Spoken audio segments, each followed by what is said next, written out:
Në kuadër të javës së 15 të sezonit vjeshtor në Ligën e Parë të futbollit vendor, për ditën e diel me fillim në ora 13 në program, është ndeshja aktualisht lideri në tabelën e klasifikimit Vardari dhe Shkupi, që janë në pozitën e fundit me vetëm një pikë të fituar.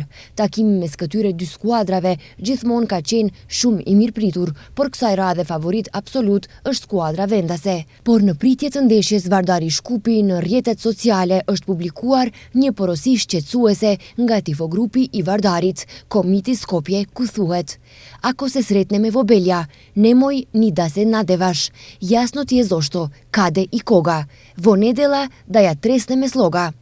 Nëse takohemi në bela, mos shpreso, e dini pse, ku dhe kur, le ta shkaterojmë slogën të dielën."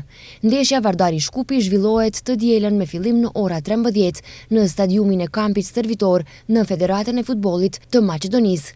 Kohëve të fundit, tifogrupet shfrytëzojnë terene sportive për të manifestuar urrëtie nacionaliste, duke brohoritur parulla shumë të rrezikshme në baza nacionale, që japin një sinjal se ka ndasi të madhe mes maqedonasve dhe shqiptarve në këtë shtet të përbashkët. Organet kompetente shpeshherë në këto raste nuk i procedojnë, kurse urrëtia vazhdon. Thirrje të ngjashme pati edhe në ndeshjen mes Pelisterit dhe FC Shkupit, kur shqiptarët gjithashtu u fyen.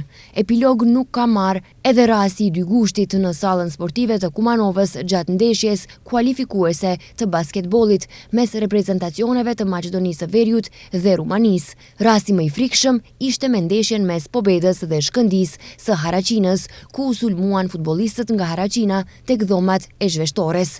Të gjitha këto fyerje nuk kanë marrë epilog gjyqësor.